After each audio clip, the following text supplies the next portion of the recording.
Again, something I've had to learn to deal with more and more and more. Really? As a coach. Something you had to learn to deal with more and more as a coach. Oh, as a coach, yes. Okay.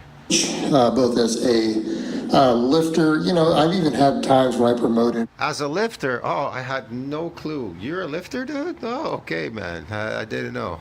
Large volumes of triples and things, but what ends up happening, particularly if you don't have drugs to bridge the gap, okay? Oh, if you don't have drugs to bridge the gap, you need drugs. Yes, of course, of course. What, it's all about health and fitness, of course. Drugs, right?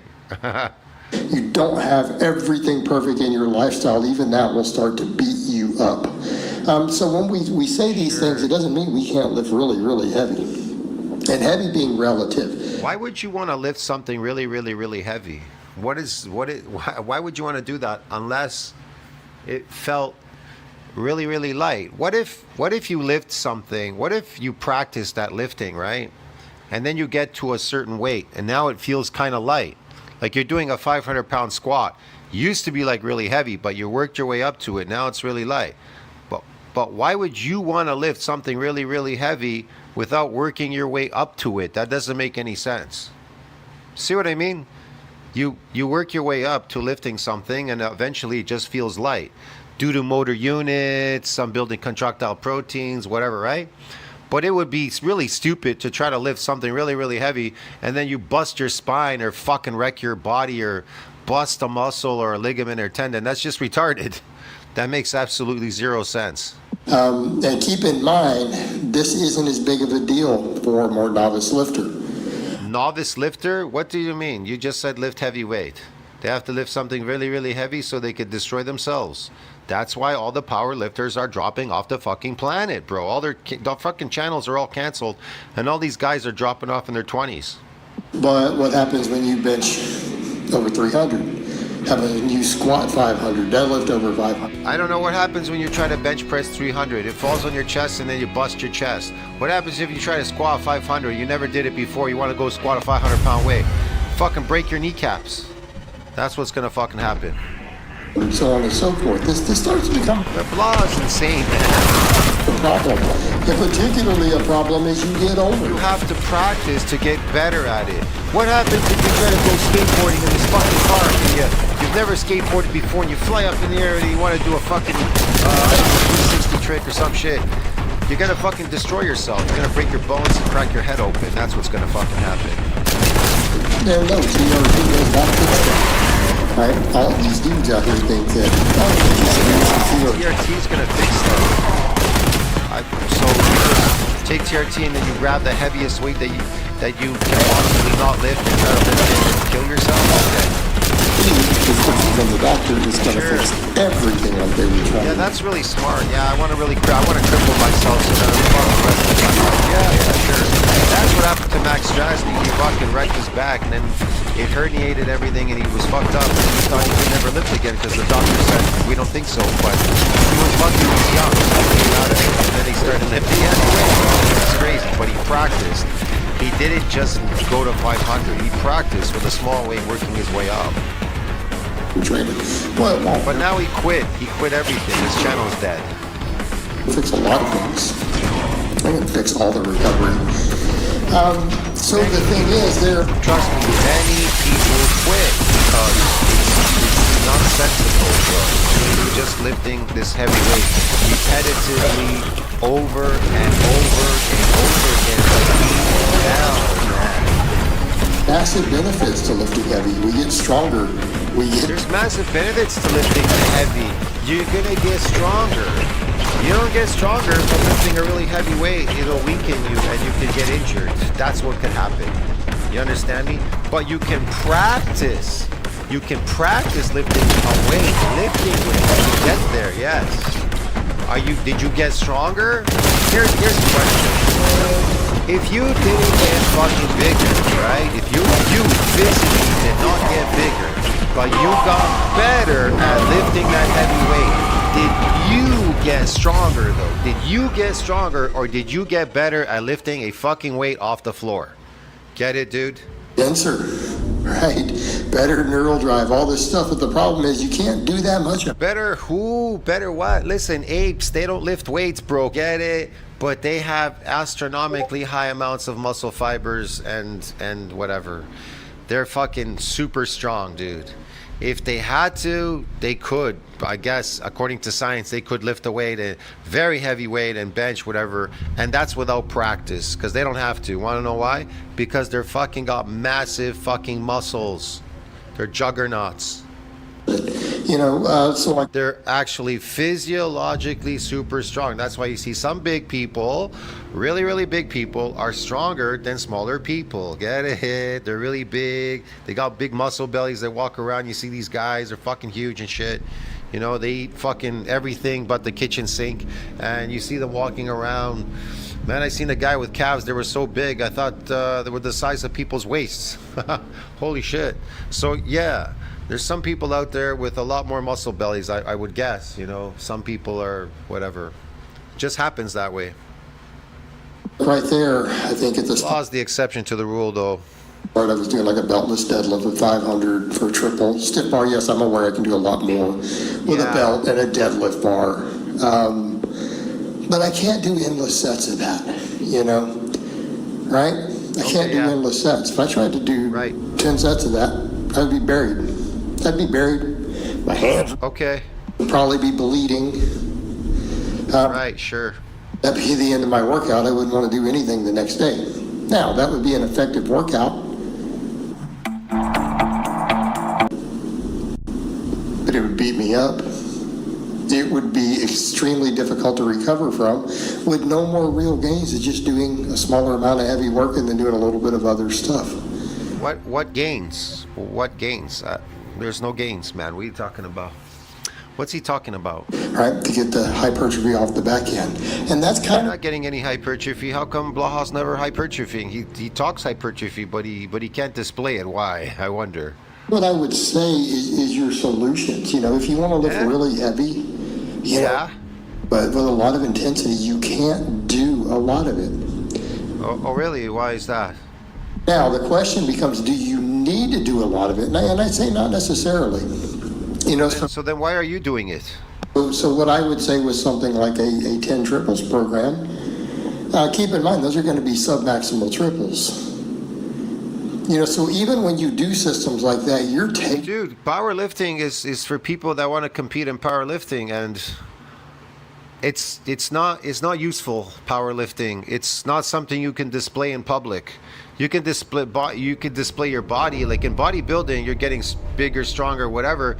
But you also get muscle. You also look good too. So you could display it in public when you walk around, and you can display your strength as a bodybuilder because you could do arm wrestling stuff, whatever physical things. You're pretty strong at doing physical things. Now, if you're a shitty bodybuilder carrying shitty weight, eating peasant slave food, well, that's not my fault. I don't know, man. You didn't build any myofunctional growth. It's all sarcoplasmic. Then you try to go out there and do something, and then people just swoosh you aside, whatever. Look, man, I'm just talking about real stuff, not fake stuff. Like I said, it's not something you can put on display or do anything with powerlifting. It's at the gym, bro. It's at the gym. Get it? They're entertaining people at the gym. Gym rats. They're all looking for their own thing. In a way, you can do 5 reps. Look, I'm not saying you shouldn't powerlift. It's something you want to do. Do it. Do what you want to do. Do what you think is best for you. That's what I'm saying. I'm just saying, in all essence, dude, powerlifting, it's a sport, so you've got to practice at doing it as a sport. It's not something you go in public and, hey, don't get disgruntled because you gotta pretend stronger, but you didn't get a bigger. You didn't get physically bigger and stronger. You just got good at lifting weights, okay? So don't complain. How come I got stronger and didn't get it bigger? You didn't really get stronger, but you didn't get it bigger. In order to get a bigger, you have to get a bigger to get stronger. Get it? You get bigger, you get stronger. It's not I got stronger and then I get bigger. First comes the money, then the power, then you get the woman. Get it? Like in Scarface. Get it, dude? That's how it kind of works, yeah. Being like 2 to 3 reps in reserve. And then building it up all the way through. Sometimes you start with something like 7 triples and then build it up to 10 and 7. And that works. But if I say really beneficial to do that many of them, not many. because you got most of the neural blast from the first few sets, and you were still benefiting the weight. Like you weren't doing a max triple. Like this is pretty much a max triple. This one you see in that max triple. Right? That's a max triple. Notice the bar slows on that third rep. On the fourth rep, if I'm you're all the grind, there's a chance I can miss it. Yeah, I'm sure. You know, so in. Would it really matter if you missed it? I'm not going to come in and do a bunch of those. If I tried to do a second set of that, we're done. So in the same workout, notice afterwards, I got 235 pounds. Like, how does powerlifting translate to the real world? Like things that you do in the real world, like even some sport, running, climbing, wrestling, arm wrestling, whatever. How does this translate, man? Like, what can you really do? Like, even moving furniture around, you're not going to use the fucking couch for a full night. You're going to need help with everything you're lifting. You know that? Because what if you drop something and break it? They're going to charge you. So, yeah, none of this, I don't know, man, whatever.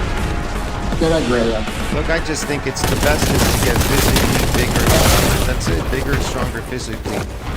It's more practical in the real world because you're going to come up against human beings, other human beings. And what are you going to do? Be a small, strong guy and going to tell them, but guess what, dude? You don't scare me. And they're going to go, why? Because I can lift a heavy weight off the floor. And they go, oh, really? And you go, yeah. Like Alpha Destiny goes, oh, but I can lift 500 pounds off the floor. And like, oh, really you can? They're going to laugh. And then they go, oh, but I could bench press for 1 or 2 reps, 400, 405. And they're like, oh, yeah, okay, man. And you know what I mean? They're just gonna look at him and laugh at him, man, because in the real world, bigger people or stronger people, they don't give a shit about how much you can lift. Believe me, there's some brutish guys out there. If you tell them that, they want to wreck you, bro. They want to beat you up even more. Get it? If you tell them you can lift a heavy weight and I'll do all these weird circus acts, they want to take you out completely. Watch out. I'm not joking. Not the strongest guy in the world. I'm also turning 50 this year. I love that. I'm not the strongest guy in the world. I'm turning 50 this year. Yeah, we're all aging, dude. Yeah. Everybody's getting older, yes. I'm not blasting gear. So that combination kind of... He's not blasting gear. So yeah, I got 245 and did a paused 8-rep set. Just nice, clean. Still moderate weights. Still moderate reps. Still relatively heavy. But I can handle more of this after. You're not doing another triple like that. You could do a couple more sets of something like this, you know? And so that's also an option, or you come in and do really, really high rep work. So if you're needing a large amount of training volume, you're gonna have to do low rep work. So let's assume you don't want to do that. You're like, well, I want to do some really heavy work. I want to get some benefits of doing some heavy 1 to 2 rep sets. Right, okay. Got the strength carryover, but I know I can't do endless amounts of it. And keep in mind, even things like 10 triples is still just accumulation training, because they're not all out sets. Because you wouldn't be able to do 10 triples if you do that max. And you can't do that. It's not going to work. You're going to have someone that can do 10 singles, they're at 90%. Right? So what do we need at 10 singles? Well, when your max is 500, you got 2 Okay, and the last one is going to be really all that. But it's still not getting what we're looking for. So you really want to be heavy training, which might be 3 reps, a 3-rep set with 90%, not a single. Okay, which is kind of what you saw demonstrated with that bench press, right? That's like 90% my max. So you've got 315 on there, you know, not doing 85 for some triples. Got 315 and doing reload. About 90% max. You might come second. Backflips of Canada uses non-swing. Okay. If that's the only time you do that lift that week. So then what do? Right. Well, then you come in and you add some more moderate reps. This is where things like,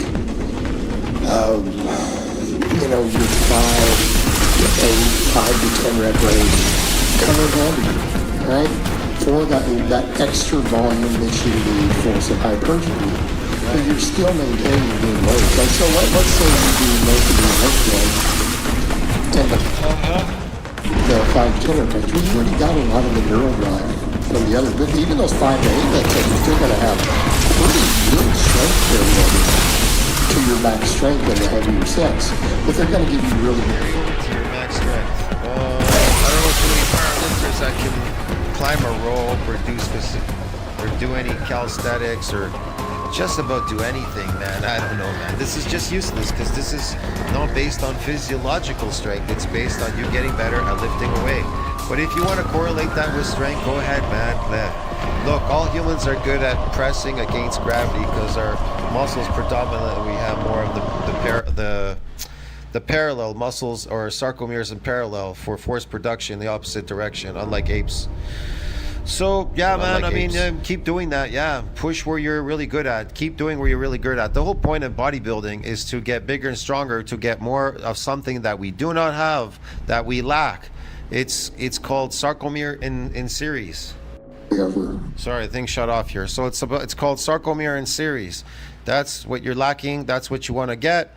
And when you get series, you also get parallel automatically. So you get more series. Series are important. You don't have them, get them. They're associated with strength, power, speed, and performance. And you're going to have size. And you're going to look the part. Get it, dude? You're going to look the part, dude. To your max. So your training has to be geared towards increasing sarcomere in series. That's all. Really, it's called lengthening, the lengthening part. The part where it goes at the bottom. Get it? You can even lift more at the bottom. You can lift up more at the bottom.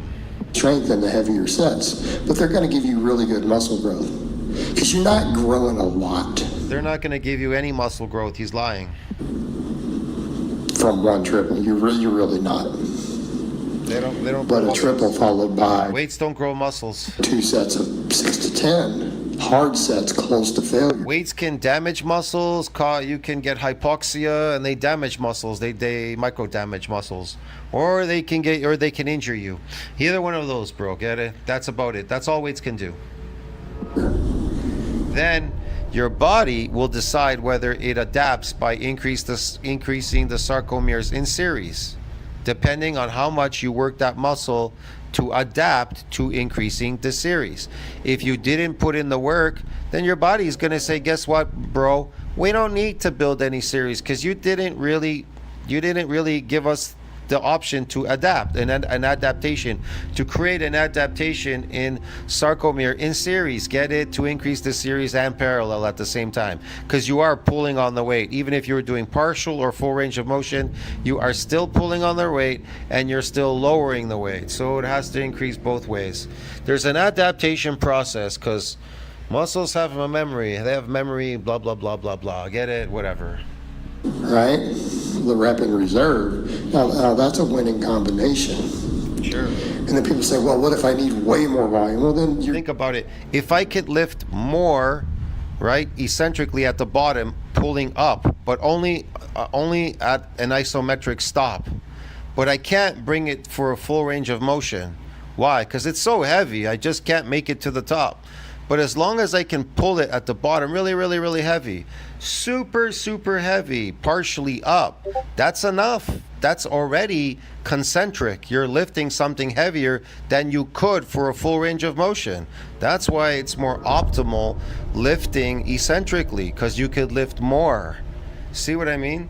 I'm talking about if you want to increase your force production. If you've reached a fucking, I don't know, you're a fucking plateau in your fucking stupid concentric lifting, right? You can start lifting eccentrically because you can pull, haul, pull, whatever, more weight at the bottom. Get it? And not only that, but guess what? When you start lowering it with control, you're going to cause some micro damage. It's going to force the body to adapt by increasing these sarcomeres in series. Get it, dude? And you'll get more in parallel automatically. Now, they won't grow. These contractile proteins will not grow if you do not outpace protein breakdown. That's all. It's really simple. Get it? It's really relying on that protein. If it doesn't outpace it, fuck it. Forget it, dude. You wasted your workout. That's why you can't figure out why you're never growing. You're never growing because you're never eating. You're not even able to do that for large amounts. The lower the reps, the less volume you're going to handle. The higher the quality of the work, though. Yeah, okay. Mind you, doing sets of 8. And yes, it is really optimal to eat muscle meat since you are building muscle. That's the preferred food you should be eating is muscle meat. Which one? Beef, preferably beef. Now, chicken and pork, not so great. I mean, it's okay. You can eat them, but beef, muscle meat is the best for building muscle. Now, I'm not saying you shouldn't eat some organs, some other stuff. You can add that for the nutrient benefits, but guess what? To build muscle, to optimize muscle building, you need muscle meat and a lot of it.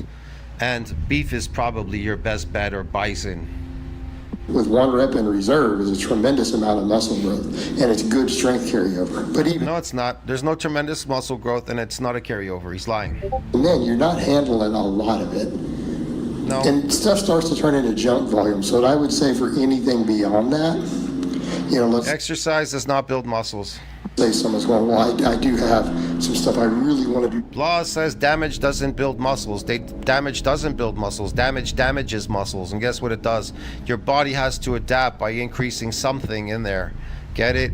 If it was in a lengthened position, then it will increase it in sarcomere and series. And it'll give you in parallel because guess what? You're lifting more weight probably or doing whatever. I don't know. Whatever it is you're doing there. Some serious pump work for it, then you do some serious pump work for it. Like if you have a But again, it will not adapt and grow him if protein synthesis does not outpace the breakdown of these proteins. muscle group to where you feel like you just need a lot of volume for it. In other words, after your workout, you're in an atrophied state. You're atrophying. Well, people don't understand this. Here's another thing. Probably you don't understand about, maybe people really don't understand anything about lifting. When you lift weights, you are now in an atrophied state. Get it? Atrophy. That's why in real building, when you're trying to build muscle, you gotta go in and eat a lot of protein before you work out. See, I consume a lot of animal protein, muscle protein. I don't eat eggs and all this kind of weird stuff. I eat muscle protein before I work out, my workout, and then I go somewhere and I eat for hours muscle protein. And you can add some fish. Fish is good, fatty fish. That also adds to building muscle, okay? It helps because you could consider fish muscle meat. Me, I eat it raw. I don't eat it cooked, so I'm not fucked. Get it? And your beef, you can eat it practically raw, so why are you so scared? If you eat chicken or pork, you have to cook the fuck out of it. It's garbage. It's a garbage bird unless you're eating it raw, which I doubt anybody is. But like I said, beef, I know everybody out there's cooking, so you can eat it very rare. Dude, get it? That's why it's better option. That's another reason. And that's where the really high rep stuff comes in handy, because even then, the lower the reps, the less of it you're going to tolerate. It beats you up. It's not even about fatigue created at the muscular level. Yeah, okay. Your body is only going to take so much of it. It's tough on your tendons. It's tough on your joints. Sure. Not saying it'll cause injury, only if you have Stuff on your titties too. overuse. The volume is kept reasonable. Titties. That's not a problem. But that's your solution, is that the more volume you do, the more your sets are going to have to be higher rep for you to be able to talk. Yeah, sure. Okay. All right, guys, but that's really all I have to say on that today. I hope it's been Yes, very informative, Blaha. informative, and I'll talk to you guys and gals. We'll talk to you next time, friends. See you in the next one. Ciao.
Mini Monet came along, and Mercedes, I will have to say, even though she's warming up to her. Boston! Say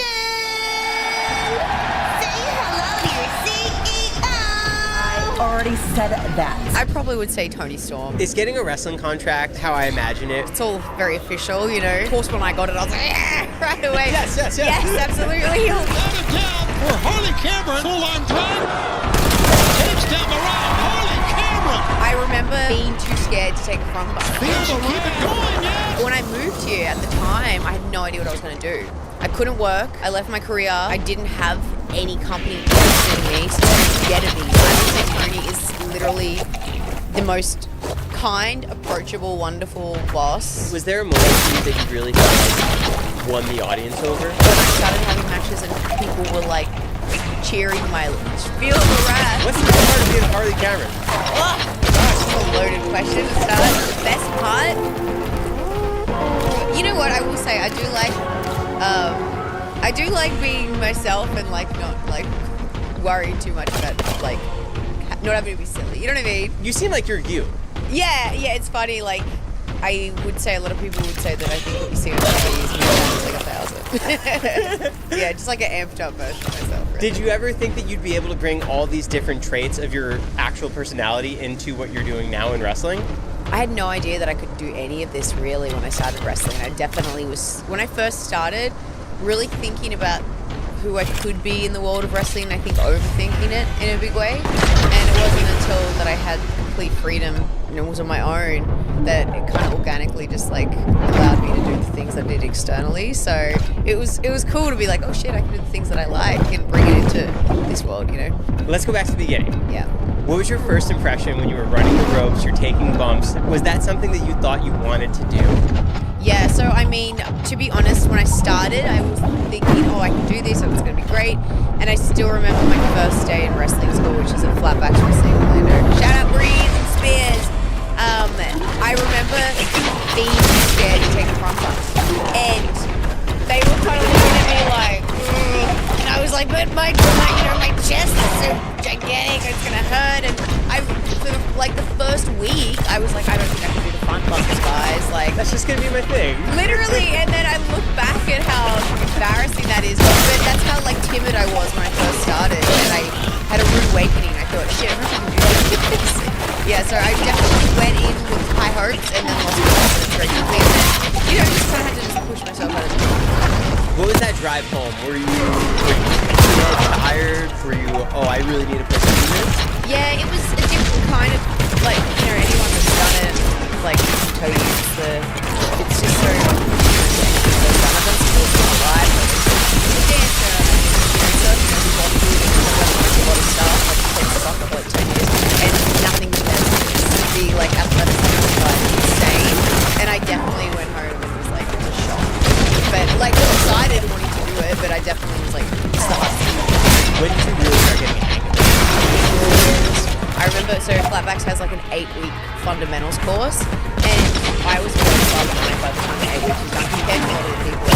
Again, I think it's because I was limited, so there was a lot of in my class at the time, there was one other girl, and actually she's Tiana James, her and I were in wrestling school together, so we were there from the get-go, and she's a freak of nature athlete.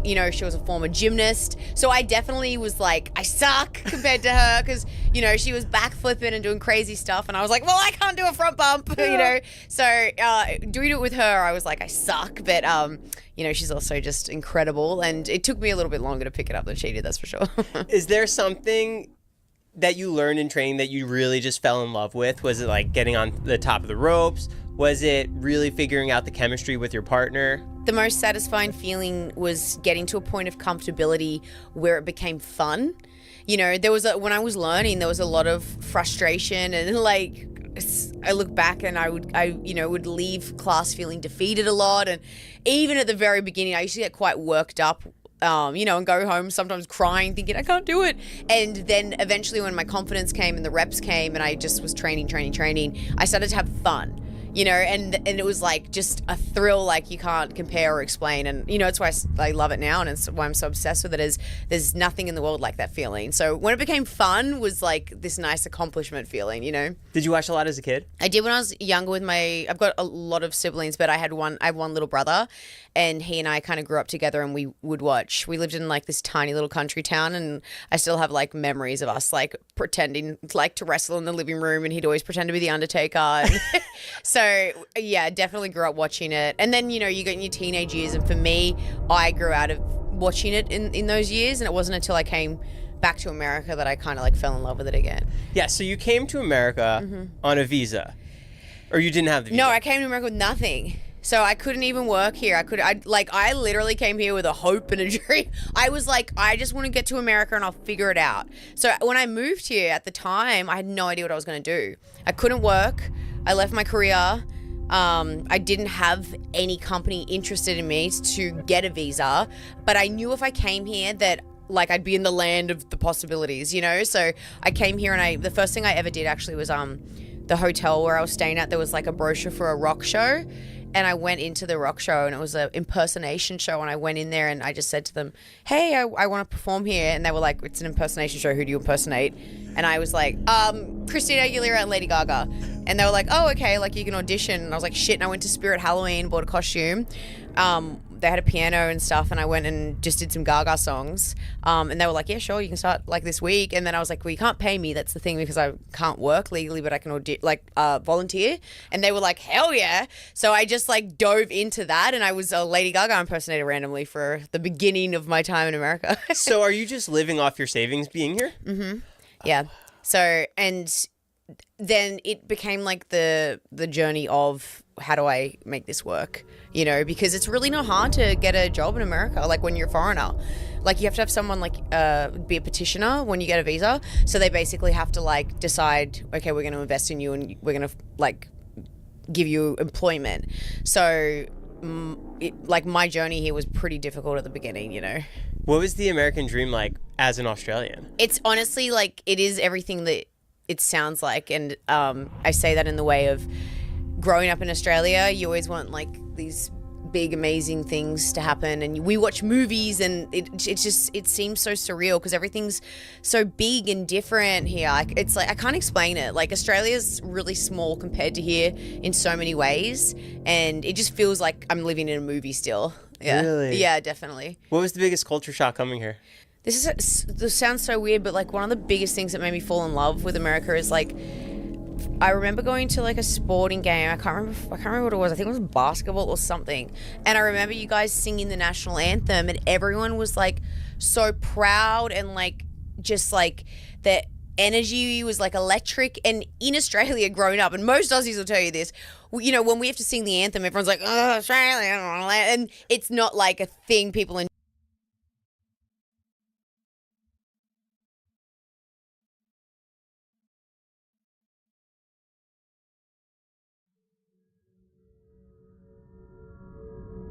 Ladies and gentlemen, To your CEO! Mini Renee, Monet. thank you for that.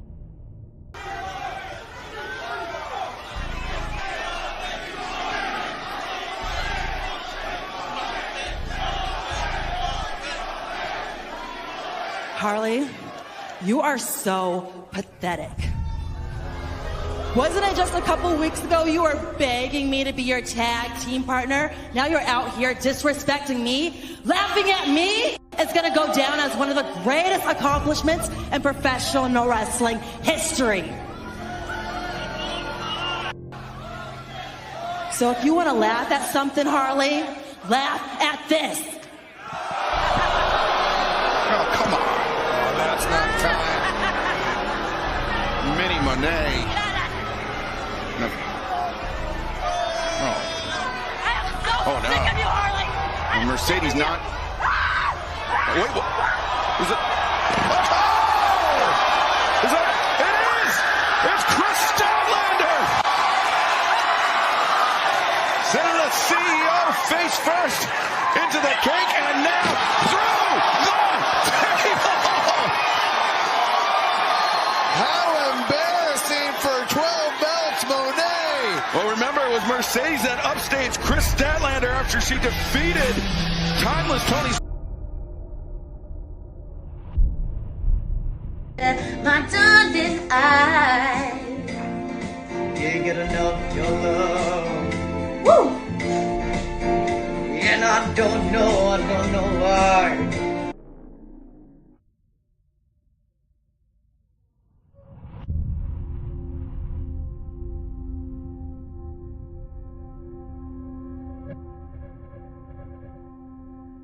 What would you consider the craziest thing you've ever done? The craziest thing, oh God. The craziest thing I've ever done? There's a lot. I will say one day, I like tuna, canned tuna.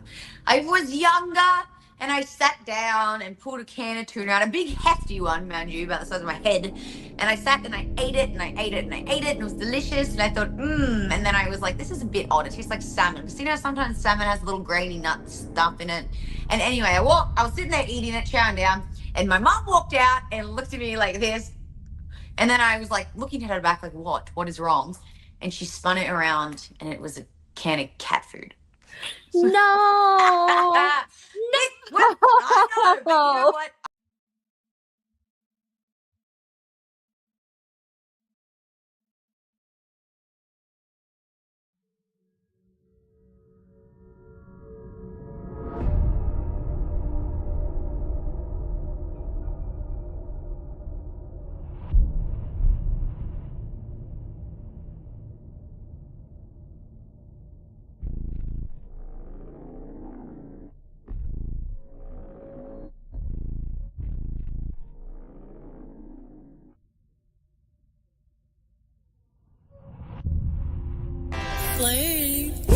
She's the real deal. She's the real deal. She's the real deal. She's the real deal. She's the real deal. She's the real deal. She's the real deal. She's the real deal. Say the still over everything. Say the still over everything. Say the still over everything. Say the still over everything. Say the still over everything. Say the still over everything. Ducky, quack, quack.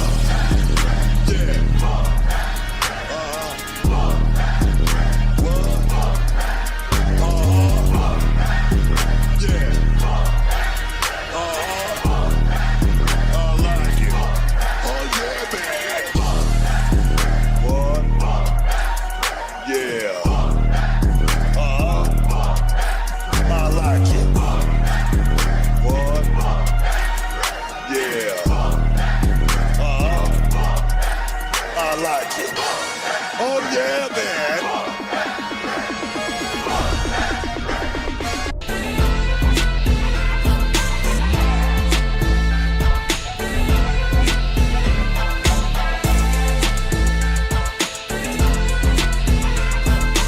This lady right here.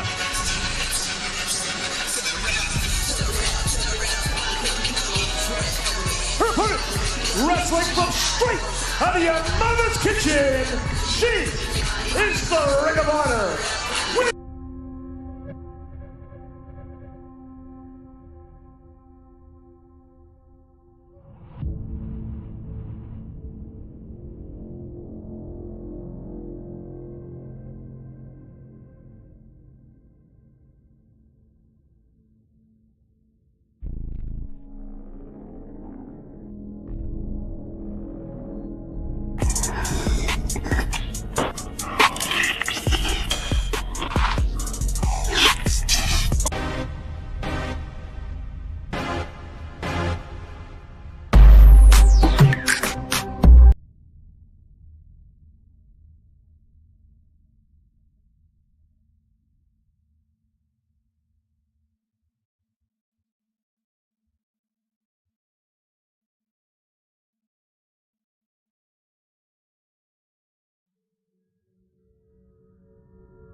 They are mentally ill.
Alrighty guys, welcome back to the channel. We've got another relationship. You're kind of in it's not quite. You're kind of in the middle. You're not anywhere.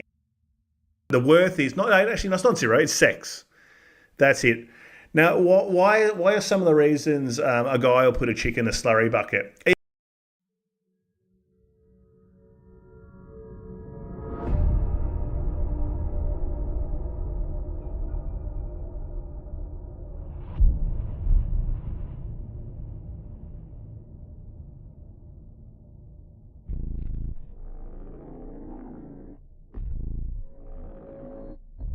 Alright, so for this video, I am going to be doing a sort of a quick breakdown of the vril lizard or the vril worm theory, because I feel like not a lot of people make videos about the vril worm, about the what is the vril eye worm, what is the vril lizard. Right, so the basic theory about this is that there is a species of sort of homunculus-shaped or homunculus-sized lizards that have the ability to inhabit, to sort of parasitically take over human hosts.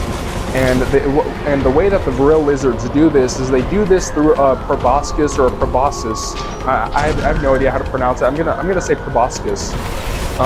Just for this video, it might be the wrong pronunciation, but basically there's this sort of horn tip that these lizards have at the center of their forehead, and this is essentially a detachable spinal column that they can basically use to burrow into a human eye and to sort of take over the human brain. And this is where the vril worm comes into play, is that detachable spinal column that turns into a worm, and it basically parasitically infects a human host through the eye. And this is where we get into the symbolism like the Eye of Horus or the Eye of Ra, that you see in Egypt, where you have that sort of swirly, sort of worm-shaped thing right next to the eye, and that is what that symbolizes. It symbolizes the soul scalping, which is what some people call it, is like the soul of the person being sort of parasitically taken over by this vril lizard. And the thing about the vril worm is that this detachable spinal column contains the consciousness of the vril lizard. Okay, and so whenever they inhabit the human host, whenever they take over a human host, the soul of the original person is scalped, and the consciousness of the vril lizard is sort of replaces the human consciousness of the original person, and this vril lizard essentially has the ability to retain the memories of the person and sort of who they were, so that they can essentially blend in and imitate the behaviors of that person.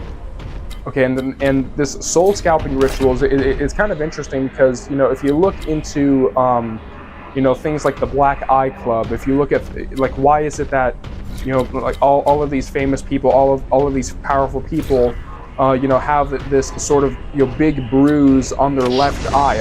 I don't know what it is about the left eye in particular that is of interest here, but there does seem to be a lot of left eye bruises that a lot of these famous people have, which is basically, and this is basically like the after effects of the sort of like the vril worm sort of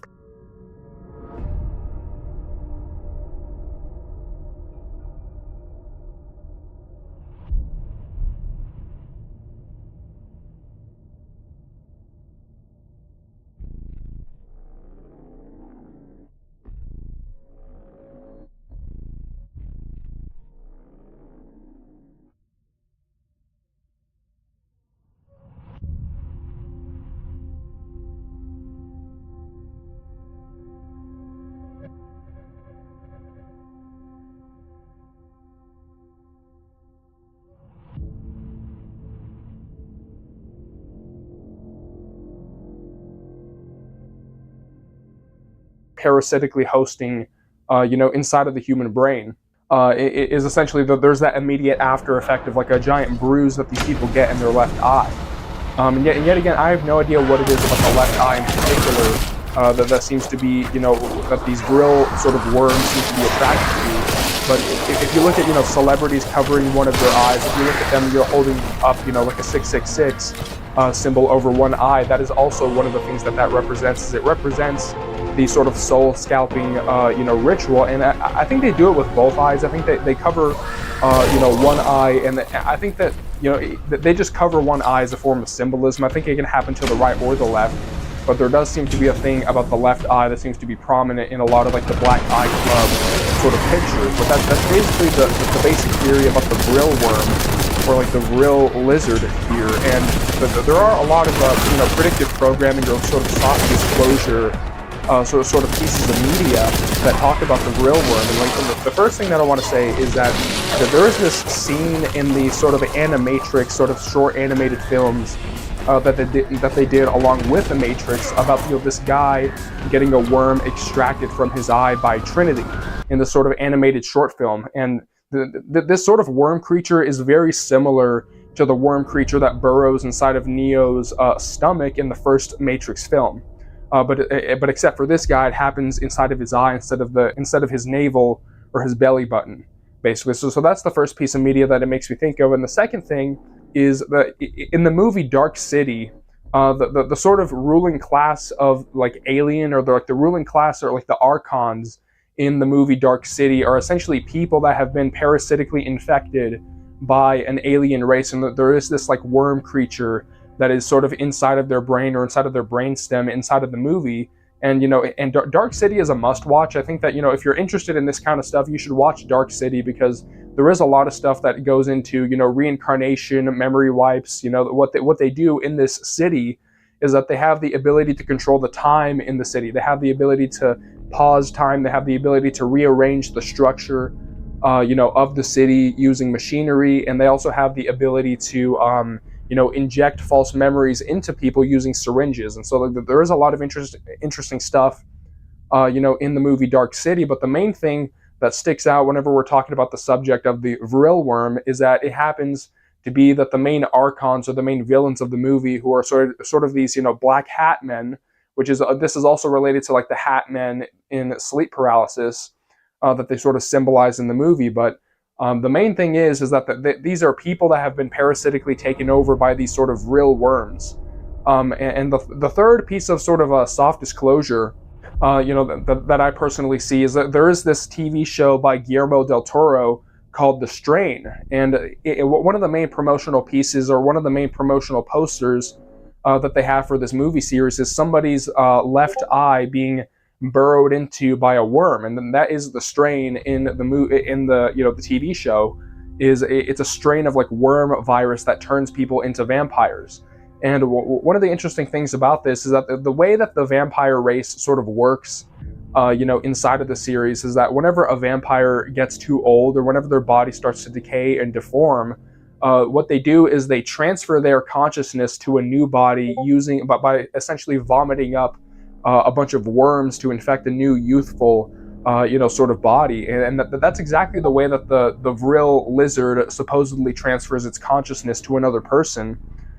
Is that it does it through the vril worm. Is that like the worm thing, or that detachable spinal column, contains the consciousness of the original sort of lizard, and it's able to be transferred to a new body. And that's exactly how the vampires essentially survive for thousands of years inside of this sort of TV series, is that their consciousness is transferred to a new, younger body whenever their old body starts to decay and deform through these worms. And in the case of like the vril lizard, it's only one worm that detaches, and if they fail, then they essentially die. So that is another interesting piece of sort of soft disclosure when it comes to the vril worm, when it comes to the eye worm. And you see that that one eye symbolism. Like, one of the things that it makes me think of is, it makes me think of this clip of Katy Perry having her left eye sort of glitch. So sort of glitch out. It's like the vril worm is sort of glitching out. And so like that is another reference to like the left eye, or at least I believe it's the left eye. It might be the right eye, but from what I recall about that sort of video clip of her eye glitching out, it's the left eye that is the one that is glitching out. And yet again, I have no idea what it is about the left eye that is sort of of interest to the vril lizards or the vril worms. But that seems to be like a main sort of pattern. There's also this picture of Queen Elizabeth, who a lot of people say like, oh, okay, she's a shape-shifting lizard. There is this well, it's not a video clip, it's an image of one of her eyes being like this bloodied sort of dark color, and of course it's the left eye that is the one that is this sort of bloody dark color. And so there does seem to be this sort of correlation between a lot of famous and powerful people having that sort of, left eye bruise, being a part of the Black Eye Club, and having that sort of glitch. Sometimes that glitch happens in whichever eye the vril worm has sort of, infected. And another thing about the vril worm is that it sort of wraps around the optic nerve of like whatever eye it sort of burrows into, and so that also might contribute to some of the glitches that a lot of these powerful people have whenever it comes to the vril eye worm and things of that nature. But yeah, I just wanted to make a sort of a quick video about this subject because I think that it's not something that a lot of people talk about. And of course, whenever you have a subject that not a lot of people talk about, or not a lot of people make videos about it, that's how you know that you're sort of reaching some form of truth.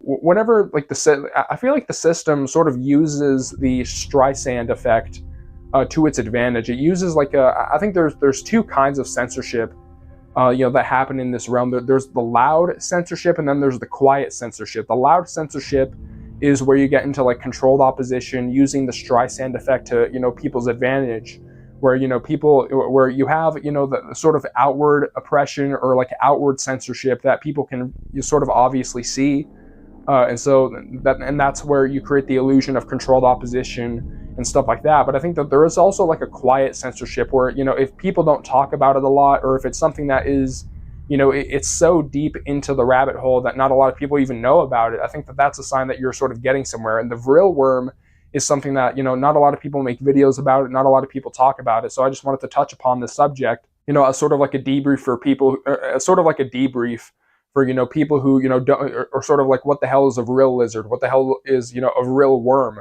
What are people talking about when they talk about the vril worm infecting people's eyes and like the Eye of Horus and things of that nature? Like what are people talking about? It is basically that species of sort of homunculus lizards that can transfer their consciousness through that worm, or through that sort of proboscis, in their head. They can transfer that to a human host, and this is how they supposedly infiltrate human society, and they get into sort of high positions of power and things of that nature. Yeah, and another thing that I want to mention too is that there does seem to be a lot of like this, like the whole symbolism of like the one eye.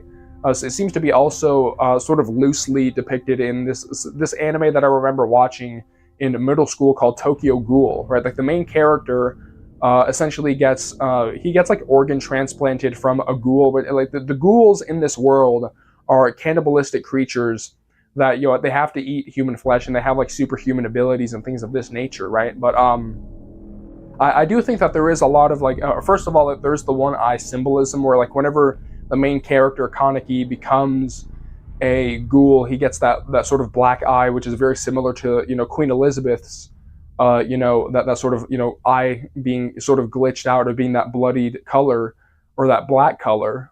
So that's the first thing that I'm sort of noticed. And the second thing is that there does seem to be a lot of how do you say, like there does seem to be a lot of like monarch programming sort of symbolism in the movie, like the sort of appendages that all the ghouls have, for example. Like they have these appendages that can come out of their backs that they can use to sort of hunt human beings and things of that nature. They have super strength, and like their skin is resistant to knives and needles and things of that nature. But Kaneki has these sort of appendages that come out, and it reminds me of like monarch, like the monarch butterfly. It is kind of like a monarch symbolism, and that character does also suffer from multiple personality disorder. That character also suffers from like having a fractured personality from a lot of trauma that he goes through in the series as well. So there is a lot of like monarch symbolism in that movie, even though it's sort of loosely associated with with like that one eye symbolism and like the vril worm. I feel like there's a lot of monarch programming stuff that is in that sort of series, and I remember watching it whenever I was in middle school, and it's not something that a little kid should be watching for sure. It is something that is very much like, there's a lot of like disturbing content in that sort of anime series. But if we want to go into the subject of monarch programming, there's this document that I've been reading through about the subject of monarch programming. And one of the things that is discussed in that document is how a lot of monarch programming and MK Ultra sort of programming is inspired by ancient occult rituals. And I'll put the segment of text up on the screen so you can read it, but there's a lot of rituals in the Egyptian Book of the Dead that talk about rituals designed to program the initiate, designed to sort of traumatize the initiate into becoming an alter, into having an alter persona, into becoming a monarch slave.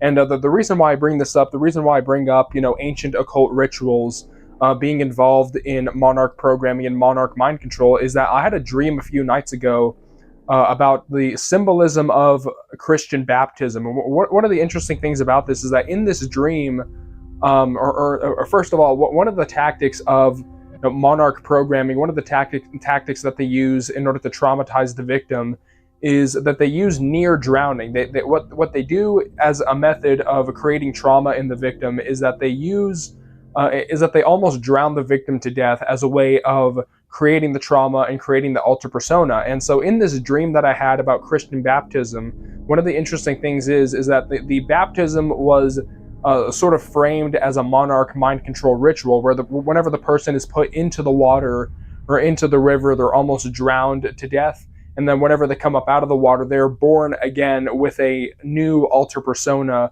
that can be used to control them. And so that's the reason why I bring up the the use of occult rituals, the use of ancient rituals as mind control methods. Is that I had a dream about baptism being symbolic of near drowning being used as a monarch programming method.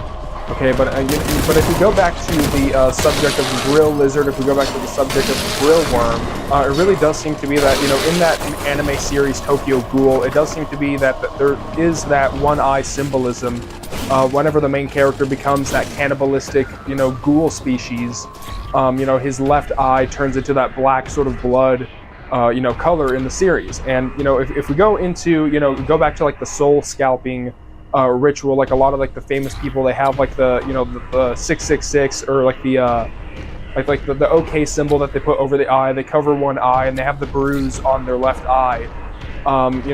If we go back to that, it really does seem to be that if you want to be a part of the club, so to speak, if you want to be a part of the club, if you want to live the good life, that soul scalping thing seems to be a prerequisite. And it really makes me think of like whenever people talk about selling their soul for fame, or selling their soul for having the good life in this life. It might be that soul scalp, that selling your soul, or that soul scalping thing might be a much more literal process of this grill worm sort of parasite infecting these people, so that they can control the the famous and the powerful and the influential people in this realm through that droning process.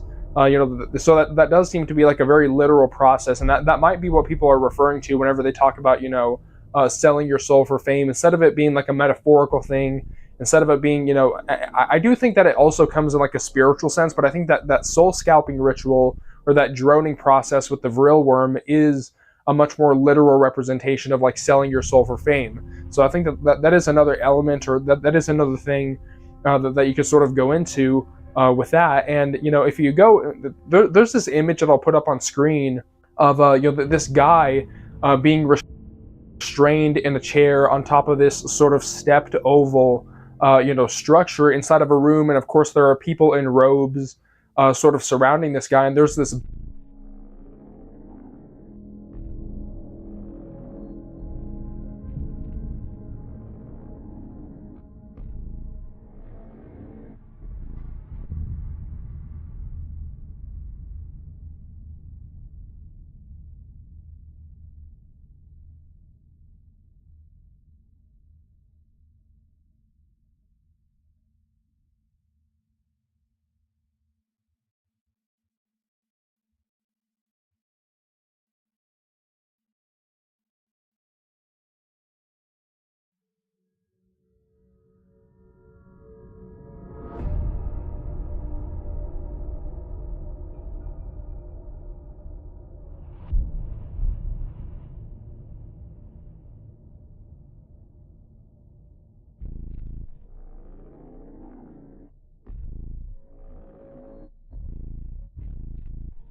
So yeah, man. I mean,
box in front of this guy who is, you know, restrained in this chair. And one of the supposed sort of scenario that is going on inside of this picture is that the guy who is restrained in the chair is about to get droned by a vril lizard, so sort of that sort of homunculus lizard thing, you know, is inside of that box, ready to sort of pounce on this guy and sort of possess him and do that soul scalping ritual. So that is another interesting thing, is that image does pop up a lot whenever people talk about the vril worm or the vril lizard. And I just want to say that as I was recording this, like I went out to get food before recording more of this video, and one of the interesting things that I saw, or one of the interesting sort of omens that I saw that I just want to mention, is that I drove by this red SUV that had this sort of vinyl wrap of Medusa with one of her snake hairs covering one eye. That is an interesting omen that I just witnessed. Whenever I went out to get food, whenever I went out, you know, in my car, I pulled up right next to this, you know, guy. I don't know if it was a guy or a girl driving this red SUV with that sort of Medusa sticker, and like one of her snake hairs was covering the left eye. And so that was an interesting thing. But whenever I pulled into this place to get food, that red SUV was like right in front of me. So that is an interesting omen whenever it comes to like the one eye sort of reptile symbolism, and it really does. You know, sort of remind me of like a lot of serpent symbolism that you see a lot, especially in ancient Egypt. There is like a lot of serpent symbolism, like whenever they wear like the serpent on their head, and like whenever they wear the serpent, they have that cobra or that serpent, you know, symbol on the crown or the headdress that a lot of the pharaohs wear, and it really does make you think about how much serpent symbolism there is around the world, because there is a lot of you know. There are a lot of people that say like, oh, the serpent represents wisdom, it represents knowledge and stuff like that, or it's like a metaphor for something. But it really does make me think that a lot of the serpent symbolism might be referring to the vril worm, right? Because that was an omen that I just saw whenever I went out to drive. Is that sort of Medusa picture did sort of remind me of like a lot of the serpent symbolism as it relates to the vril worm. And of course, you know, in that vinyl wrap or that vinyl sticker, you know, that I saw, like one of her eyes was covered, and it was just like this picture, this image that was just staring at me as I pulled up next to this, you know, this sort of SUV. So that is an interesting thing that I just witnessed, you know, as I was, you know, going out, you know, today, and as I was in the middle of, you know, recording this video, right? But yeah, I just wanted to make, you know, just a video of sort of going over the basics of the vril worm or the vril lizard sort of theory, because there's not a lot of people that talk about the vril lizard. There's not a lot of people that talk about the vril worm and sort of the basics as to what the theory entails, and some of the symbolism that you can see in, you know, ancient culture, some of the symbolism that you see, like what does the one eye symbolism mean whenever, you know, celebrities cover one eye? What does the one eye symbolism mean on like the dollar bill? You know, like and also like some of the soft disclosure stuff, like the Strain and, you know, Dark City, and, you know, things of that nature. Like, I just wanted to make a video sort of going over the basics of that sort of theory about like what is the vril worm, what is the vril lizard, right? But yeah, that's the video.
Tim Kaine recently made a video where he talked about how the internet has changed game design over the decades. For most of the video, he's talking about his perspective as a game developer or designer, and he's explaining how influencers, like YouTubers, have changed the way people consume media, and so of course it changes the way game developers create media because they're trying to sell it. I don't have any special insight into this topic. So this video instead is going to be about demonstrating how influencers determine the public conception of video games.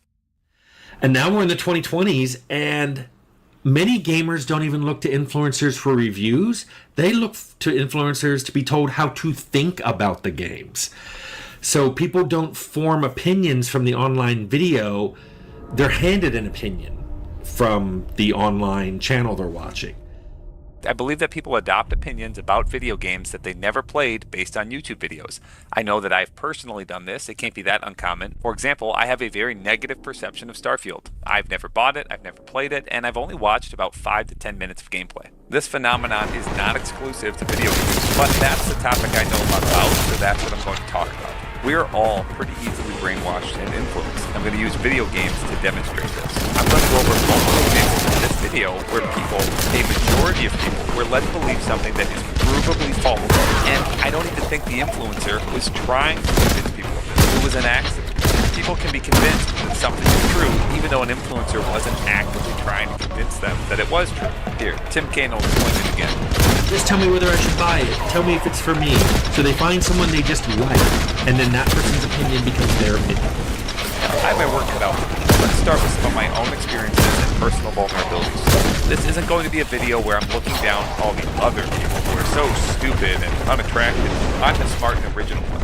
All you stupid peasants just slap and believe anything. No, it's not going to be that video, and to prove it, we're going to start with talking about myself. So enough preamble, let's dive in. I was given my opinion about Kingdom Come Deliverance 2. I played Kingdom Come Deliverance 1, and I had a good time. Overall, it was fun, with good world building, interesting characters, and a compelling enough premise. I didn't find the game amazing, but I definitely felt that with a little fine-tuning of some systems, improvements to the flow of the game, a sequel could be a really solid and fun game for me. Then, the sequel came out, Kingdom Come Deliverance 2, and I watched this video by Synthetically. For 4 hours, he talked shit about this video game. I've never played it, but he was convincing enough to me, so I never bought the game. Not only did I never buy the game, but I even repeated his points to explain why. When people asked me what I thought about Kingdom Come Deliverance 2, I repeated his points. I didn't fact check them. He said the first series of quests felt like chores. I don't like chores. I really don't like chores in video games, especially when it's part of a mandatory quest. He said there are mandatory stealth sequences. I don't like those in RPGs. It doesn't feel like player choice. I don't want to build a stealth build sometimes. He told me that the one black character is portrayed as really moral and holier than thou, preaching to all the barbaric Europeans. That put a bad taste in me. He told me that you are forced to side with Jews against Christians. It seemed that the Jews are portrayed as the good guys, and the Christians are portrayed as the bad guys, and you, as a Christian character in a Christian country, well, you have to kill a bunch of Christians to save the Jews. And this game was made by a Jewish guy. Well, that also leaves a bad taste in my mouth. To top it all off, in a game that seems to somewhat value historical actions, where women are sitting in on war councils, talking over men, scolding men, killing men with crossbows, and saving the day like super soldiers from comic books. I'm not really a fan of that kind of thing. I didn't fact check any of his points. I didn't watch a bunch of other reviews. I didn't take a step back and try to view the whole picture. Maybe he was cherry picking. I don't know. Maybe you don't actually have to side with the Jews and you can make a decision in a role-playing game. Maybe those chores is ways to get around doing those chores. Maybe the stealth sequence isn't mandatory. I have no idea. I checked absolutely none of it. A guy said some things. I thought it was funny and convincing. It made sense to me. That didn't just influence my purchasing decision, it influenced my opinion. An opinion that I've been willing to repeat to other people. I'm not immune to this. This is just what people do. This is not the only time I've been handed my opinion.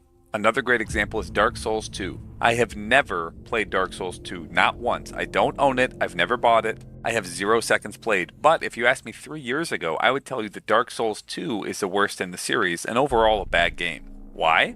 I'm honestly not sure anymore. Did I watch Mauler? Did I hear someone else share opinions? I don't know. And now? Well, I watched this guy Domo dissect Mauler's arguments about Dark Souls 2, and now I'm convinced Dark Souls 2 is great. I've still never played it. These aren't really my opinions, and I'm not an idiot. I can't just literally be handed an opinion. But a compelling argument will sway me. Whether it is connected to reality, valid or not, it doesn't matter. I try not to hold these secondhand opinions too strongly. That's the reason Domo was able to sway me. But I hold the opinions nonetheless. I have opinions about Elden Ring. I've watched Joseph Anderson, Feeble King, Greg Glintstone, Lupine. All of these people argue about a game I've never played. And I can walk away from these videos thinking I know more than most people, even though I literally don't own these games and I've never played them. Alright, it's time to be done just using examples of this with me. Because, well, you might think I'm just stupid.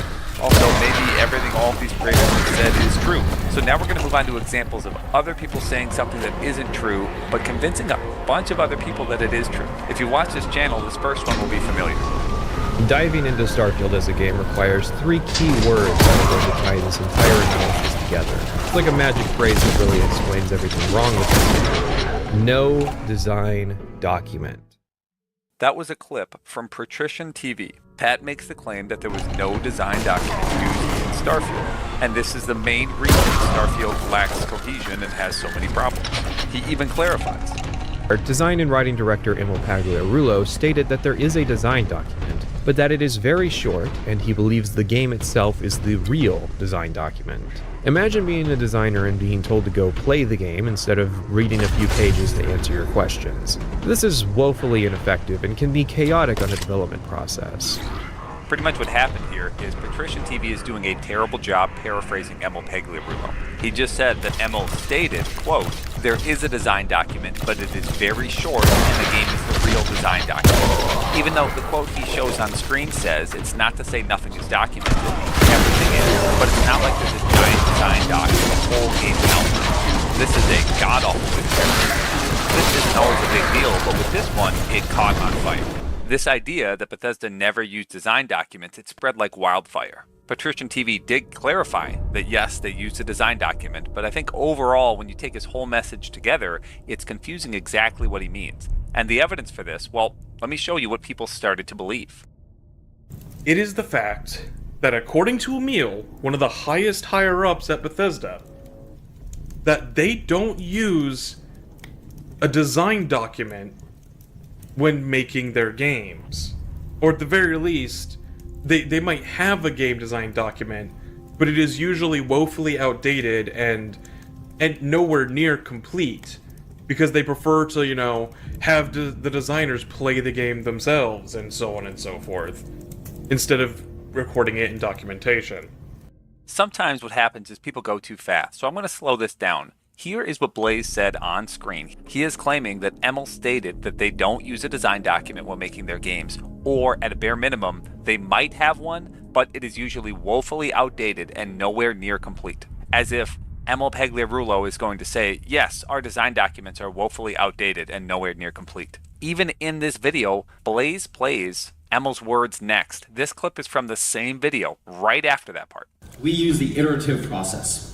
We are very flexible with changing things. We don't have a lot of extensive design documentation.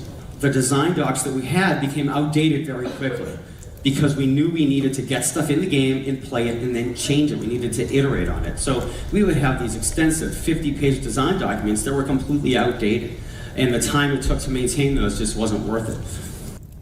I think to really highlight my point, I need to put both these sentences on the screen. Blaze is claiming that according to Emil, they either don't use a design document, or at the very least, they might have one, maybe, and it's usually woefully outdated. He got this from Emil saying, we don't use a lot of extensive design documentation, because in the past, it got outdated very quickly. And so we didn't want to have these 50-plus page design documents that were completely outdated. These are very, very different statements. The only fair interpretation of what Emil is saying is that they used to have too extensive of design documentation and now they use less. We don't know if that's currently woefully outdated. We don't know if that's nowhere near complete. We don't know anything about it. All we know is that according to Emil, they used too much before and now they don't use too much. This video from Blaze, though, is incredibly popular. This is the like and dislike ratio. That thumbs down, that's just me. I'm like the only guy. And it gets worse. It's not just this YouTuber who is convinced. This is a poll of my own audience. My viewers, the old night viewers, the most attractive, most intelligent, best people on planet Earth,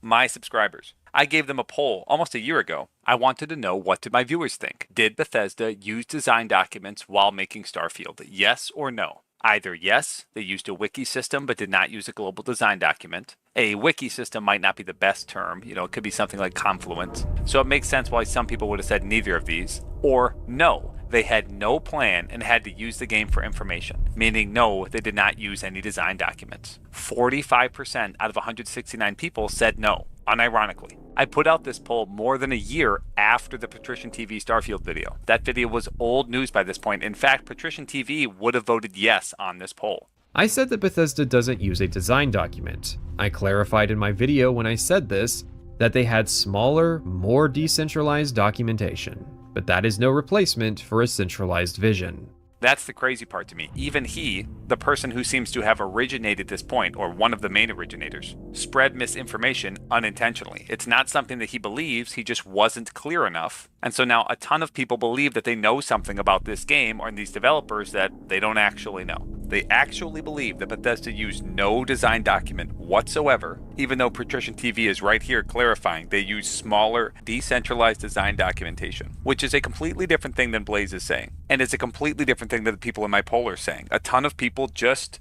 were brainwashed. They believe something that isn't true. They never fact-checked it. They never thought deeply about it. That's just the way we are as humans. I think design documents with Starfield is a great example of people not understanding what a creator is trying to say and then running with it, coming up with wild speculations based on their misunderstanding. This next example is also going to demonstrate that people do not fact-check things. They do not think deeply about things. They don't question things that they want to agree with. This one's about Oblivion, the Elder Scrolls 4.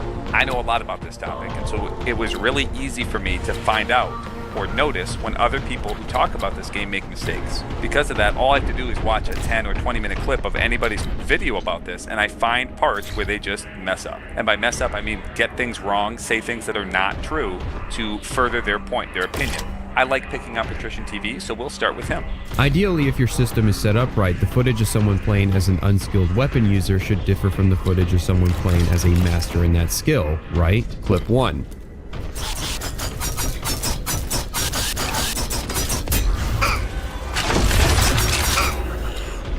Alright, and clip 2.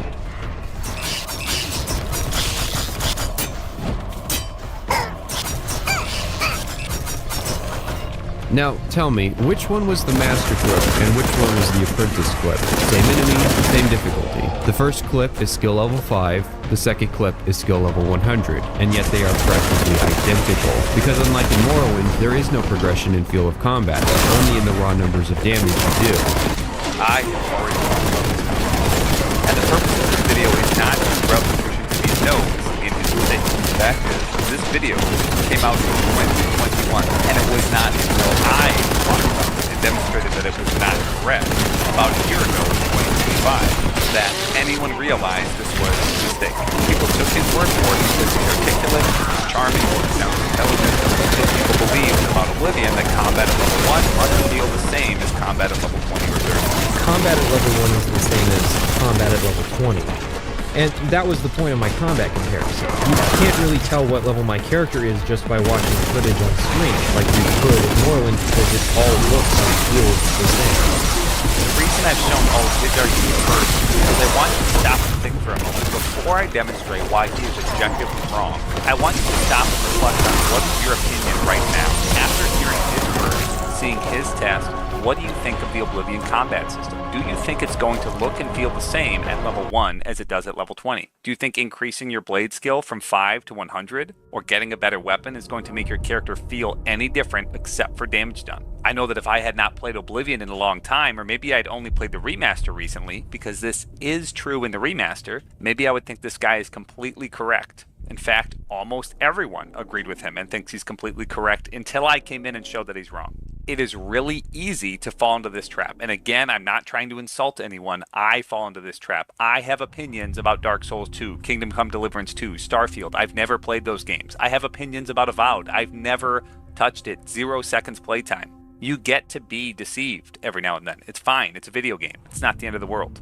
And I highly recommend everyone watch it when they have the chance. Patrician TV's Oblivion video is really good at going through and breaking down that game. And one of the things he does I'm pretty sure it's that video, is compare Oblivion and Morrowind's combat, where, as far as like feedback goes when you're hitting enemies, there's very little difference in Oblivion between being extremely low skill and having your skill maxed out, as opposed to Morrowind, where you will be missing, you will be like doing little damage. Okay, except Kretosis. He is a complete idiot. He said this 3 months ago, even though Patrician TV already put out Oops, I Made a Mistake video. And Kretosis played a shit ton of Oblivion. I know he streamed it. Dude's a complete fucking idiot. Embarrassing. Okay, on to me proving him wrong. All right, for my test, I'm going to demonstrate a player with a level 1 weapon versus a higher level weapon. This is the character using the level 1 weapon with low blade skill, low strength, and no enchant, fighting an enemy.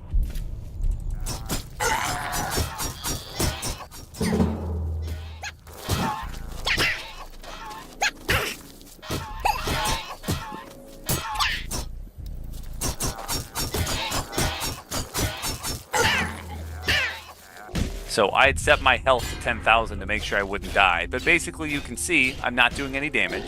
It's not getting knocked back. I'm getting staggered all the time. It's not getting staggered. This is really a disaster. My weapon would probably break before it dies. Let's now try this with my better weapon with 100 blade skill, 100 strength, and everything that I would have as a high level character. Alright, not only would I have a much cooler looking weapon, I would unlock new animations for my power attacks, and of course I would kill this enemy in 2 hits. Sorry, that was 3 hits. What about a higher level enemy? Let's do a dread zombie instead. This is the highest level zombie. Well, one, you see how he gets knocked back? If I block, this guy's never going to hit me. Unlike with my other character, if I don't want to get hit, now that I actually deal high physical damage, I stagger him so much, I knock him back so much, he'll never hit me. Combat is not the same. Here, I'll even set his health to 10,000. Just to demonstrate the difference is not just damage. It's not just raw damage numbers. Now, Patrician TV did make a mistake on his test. His character had 100 blade in both of those clips. He just messed up. He fucked up. Which, whatever, that happens. It's not a big deal. The problem is not that he made a mistake. The problem is that he gave the impression that isn't true about the game. That combat's the same at level 1 as it is at level 30 or 20 or whatever. So this is a character dealing 32 physical damage. That's it. Because of that, this zombie never hits me. He will get staggered all the time. I have so much reach. If I don't want to get hit, he's never going to hit me. I set him to have crazy high health, so I'm never going to kill him.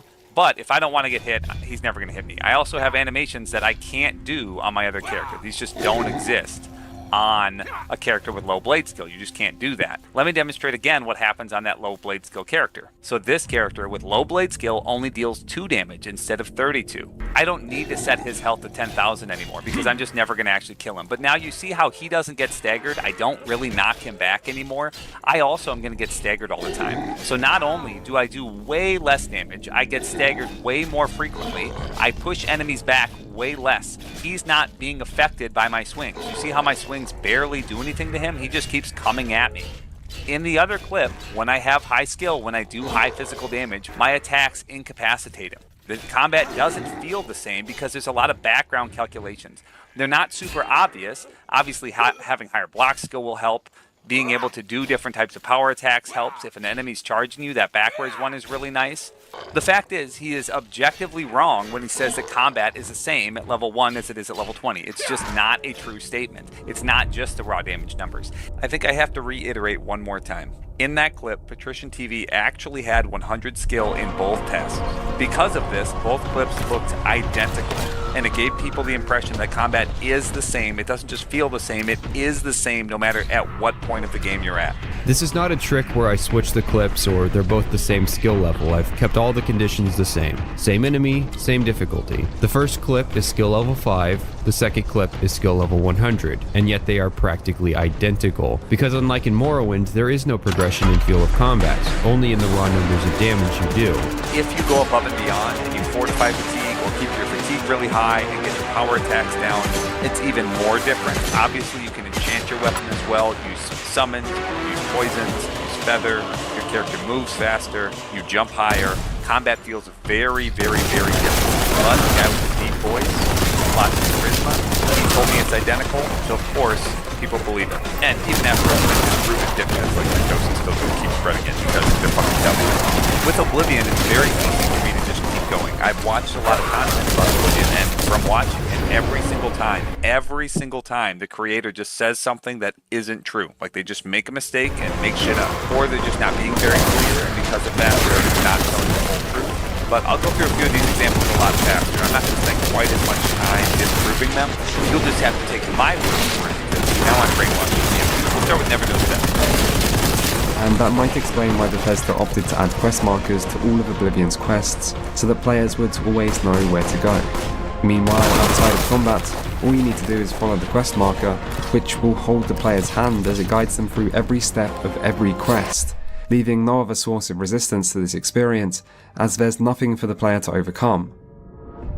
Where to begin? Just because someone is British doesn't mean they know what they're talking about. There are no quest markers for Nirnroot. There are no quest markers for the Iliad statues, for the Collector, for Umbacano. There are no quest markers for Independent Thievery, for the Boots of Spring-Heeled Jack. Half the quest has no quest markers. Drunk and Disorderly, a Fire to Skill quest in 2 different ways, has no quest marker. First, to find the drunk guys causing trouble, and second, to find the 5 ectoplasm. It will give you a quest marker to the woman after you talk to someone who can tell you who she is, who you're looking for. But before that, there's no quest marker. So there's three stages of the quest where you have no quest marker and you need to figure out where to go. For My Brother's Keeper in the Dark Brotherhood, you're trying to find a high elf to kill him. You have to talk to other high elves to figure out that he's dating this girl who's staying at the Tiber Septim Hotel, and she will tell you after you persuade her where he is, and then it will be on your minimap, or with the quest marker.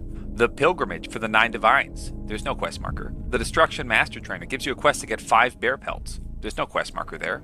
If you get kicked out of the Mages Guild or Fighters Guild, they want you to go get flowers, or go get ingredients, or go get bear pelts or something. There's no quest marker. Not to mention the Daedric quest. They ask you to get an ingredient. You go to Azura. She wants glow dust. Do you have any? No. No quest marker. Figure it out. Sanguine wants Cyrodiilic brandy. Vermina wants a black soul gem. Do you want to cure your vampirism? They're not going to give you quest markers to go get the things you need. Not only that, quest markers don't always tell you what to do.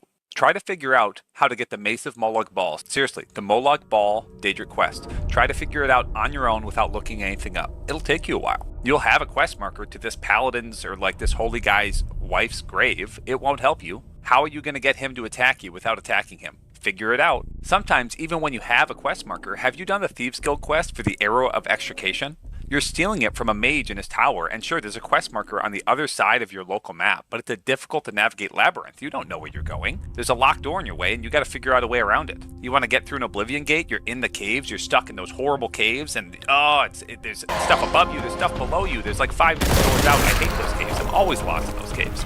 The fact is, he's just objectively wrong when he says every single quest uses quest markers. That's not true. Those are the ones I could think of off the top of my head. I'm sure there are more.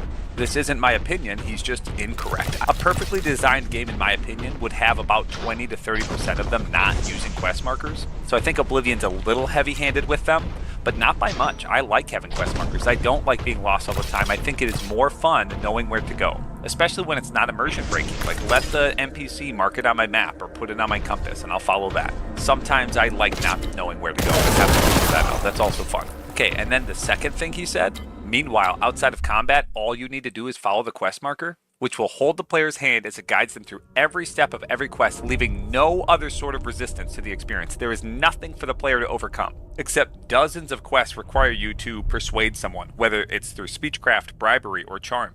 Dozens of quests require you to stealth by people. Pretty much all the Dark Brotherhood quests that have a bonus, the first half of them, if you want the bonus, you have to be stealthy. If you kill any of the guards on the way to Vaelendreth, sorry, no bonus. There is a challenge to overcome there. Sometimes there are just locked doors in your way. You need to have good lockpicking, or be good at the minigame, or you're just not getting through it. There is a challenge there. Other times there are traps or puzzles. One of my favorite puzzles is the Knights of the Nine has this weird artifact one. Not that it's super complicated, it's just a perfect amount of video game complicatedness for a puzzle.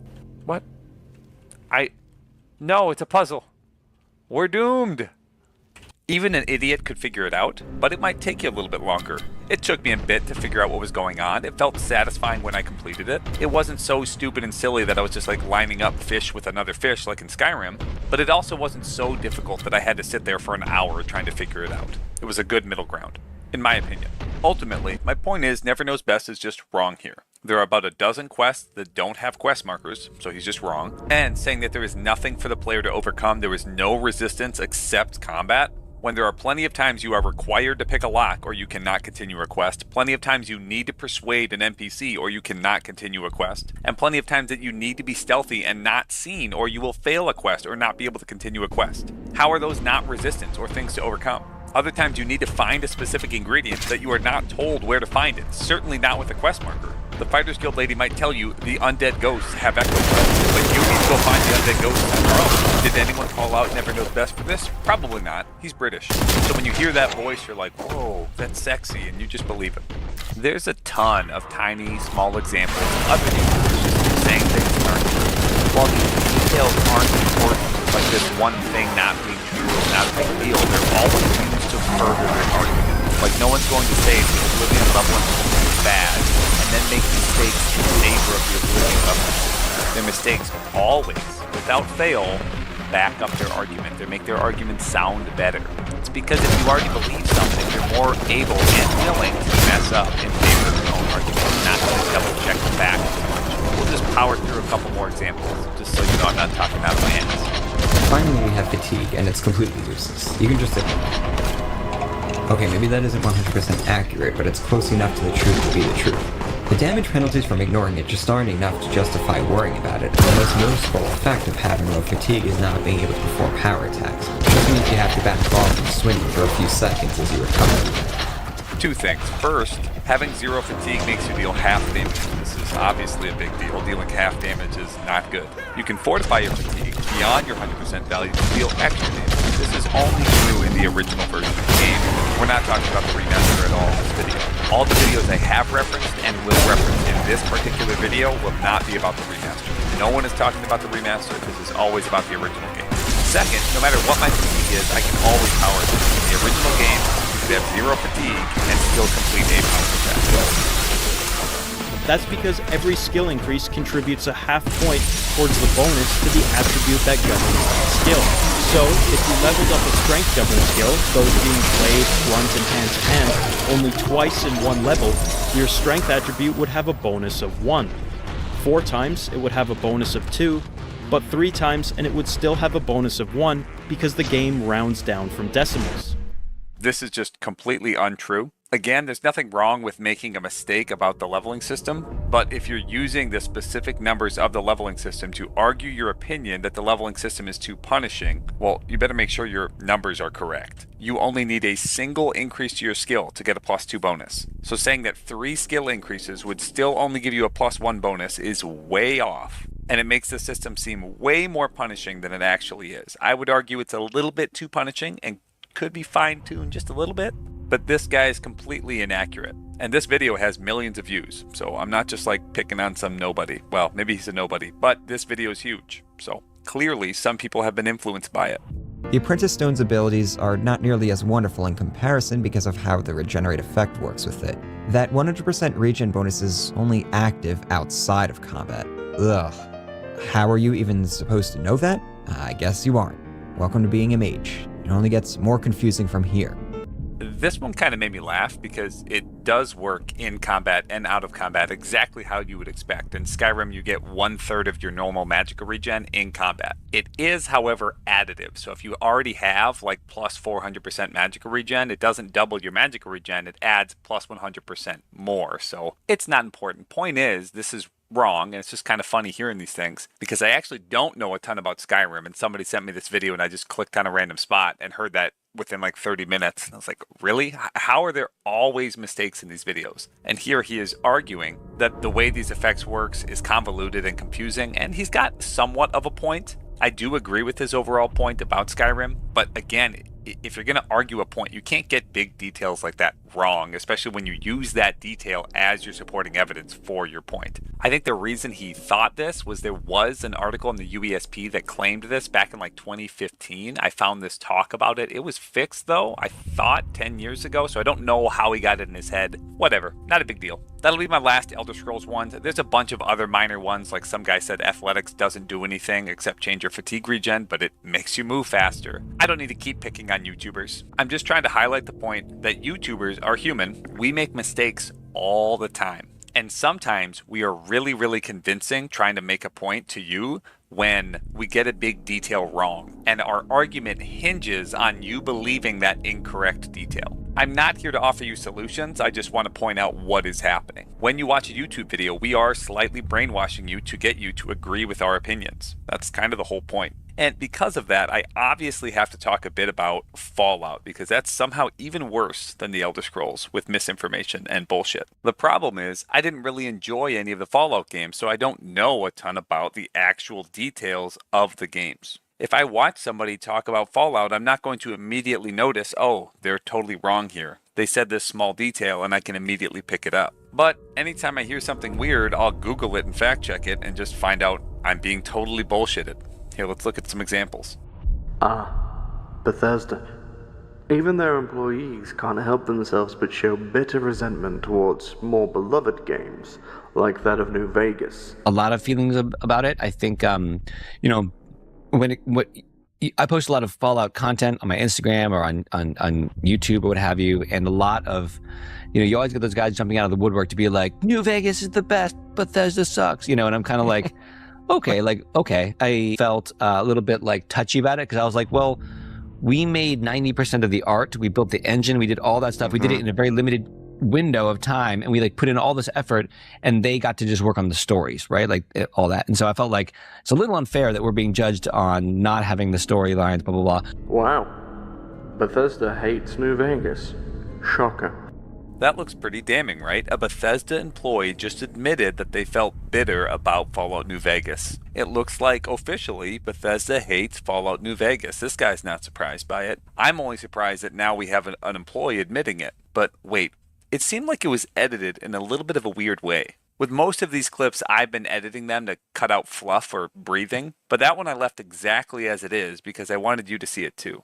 That Bethesda dev is Jonah Loeb, and the guy from the video is kind of a prick because he didn't put any link or way to find this original clip if you wanted to watch it for yourself, so I had to kind of dig around, which is annoying. Don't do that, fucking asshole. Second, when you look up Jonah Loeb, he hasn't been at Bethesda for 13 years. And third, let's listen together what he actually said fully in context. I post a lot of Fallout content on my Instagram or on YouTube or what have you, and a lot of, you always get those guys jumping out of the woodwork to be like, New Vegas is the best, Bethesda sucks, and I'm kind of like, okay, sure, that's fine. I think I initially felt a little bit touchy about it because I was like, well, we made 90% of the art, we built the engine, we did all that stuff, we did it in a very limited window of time, and we put in all this effort, and they got to just work on the stories, right? All that. And so I felt like it's a little unfair that we're being judged on not having the storylines, blah, blah, blah. But with that said, actually, and as time has gone on, I'm like, honestly, Obsidian killed it.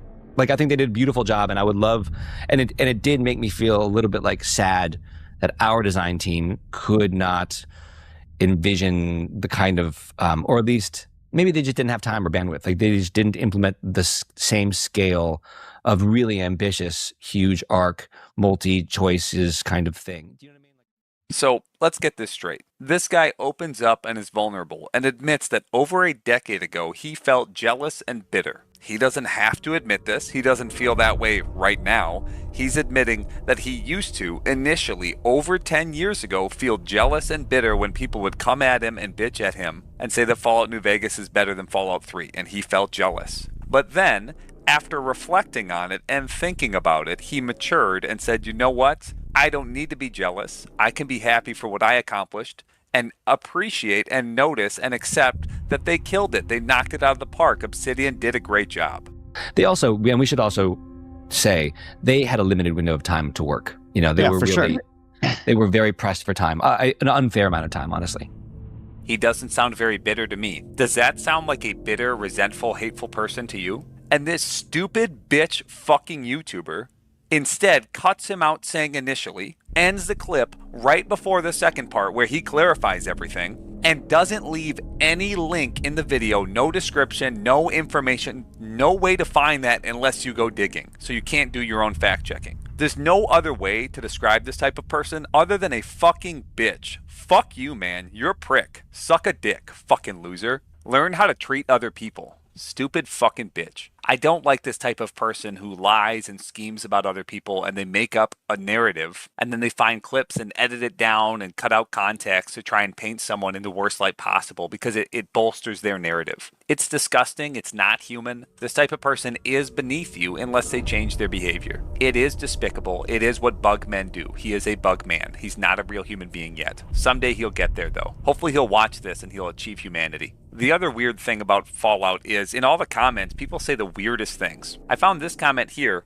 With over 160 likes, the video doesn't have that many views, less than 30,000, but it says they did everything in 9 months. Which is weird. They made New Vegas in 18 months. I've never heard 9 months. I heard someone say 15 months before because they said it took 3 months to get the video games on the shelves, which I think is kind of obnoxious. But 9 months is half the time it actually took them. So I thought, okay, well, somebody will push back against them. No one did, so I commented. I said, why say 9 months? That doesn't make sense. I was a little snarky about it, but the only reply I get is because 9 months is the truth. Of course I have to ask, but Google says 18 months. Where are you getting this number from? And for weeks, no response. I got totally ratioed, even though I'm obviously correct. I don't know if I'm missing something here. I'm really being gaslit by Fallout fans. Part of me is thinking like, so was New Vegas actually made in 9 months? 160 people seem to think so, and nobody's backing me up. I'm fucking alone. But unless there's something really obvious that I'm missing, I see 17 months and 29 days. I don't see how it could possibly be anything other than 18 months unless you're just lying. All right, the last thing for the video is kind of a fun one. Somebody made kind of a hit piece video about me, and one of the commenters said this. I'll do a dramatic reading for you. A word of warning. If someone approaches you pretending to be a Synthetic Man fan and attacks you, they're actually either one of Old Knight's fans or Old Knight himself. He and his clowns were literally setting up a gay op using AI and screenshots to make some people go after you and Kratosis, thinking that Old Knight would be vindicated if a bunch of Fallout New Vegas fans started fighting amongst themselves. For some reason, they thought Synthler was the best option, without realizing that it's not easy to get close to Synthler, that he isn't dumb, and that he's already watched and agreed with your takes about Fallout. So basically, they wasted a lot of time on a scheme like that, and then they turn around and say, Fallout fans are crazy and liars. It's no wonder they think Oblivion is, unironically, a GOAT game. With 8 likes. Interesting. To Enclave Emily's credit, they did of course ask for evidence because this is insane. Hopefully it gave you as much of a chuckle as it got out of me. This is a pretty funny one. Before I wrap things up with a conclusion, we need kind of a penultimate ending here. I want to take a moment and point out that I don't think I'm better than Patrician TV or Private Sessions or the other people I've talked about because they made some mistakes in their videos. I do think I'm better than you because, well, everyone said mistakes. But I make mistakes all the time as well. All YouTubers do. I say things that are objectively untrue, and when I catch them, I try to acknowledge them or put them in a pinned comment or the description of a video. But often, I'm not going to catch them because I believe them in the first place. That's why it's in the video. But I want everyone to notice YouTubers get things wrong all the time. Pretty much every single video anyone makes, something is just literally untrue. The only reason I focus so much on me or Private Sessions talking about Oblivion is because, well, they talked about Oblivion. I can catch the mistakes really quickly. I don't have to do research. I can just watch the videos and then catch the mistakes. Personally, I don't like Patrician TV because he's a smug asshole and he treated me badly. I also know he is friendly with Private Sessions, but this is not intended to be a jab at either of them. Honestly, the mistakes I've mentioned in this video are very small, especially Private Sessions. And I think his biggest mistakes he made in literally his first video. He had like 10 subs when he made that video. I'm not going to judge someone for that. You shouldn't either. Making videos when you work a full-time job is, well, it's difficult. And you just have to push out a flawed product or nothing is going to come out, period. Just because a YouTuber makes mistakes doesn't mean their content is bad or doesn't have any value. It's important to watch things and understand that we all kind of talk out of our ass, at least a little bit.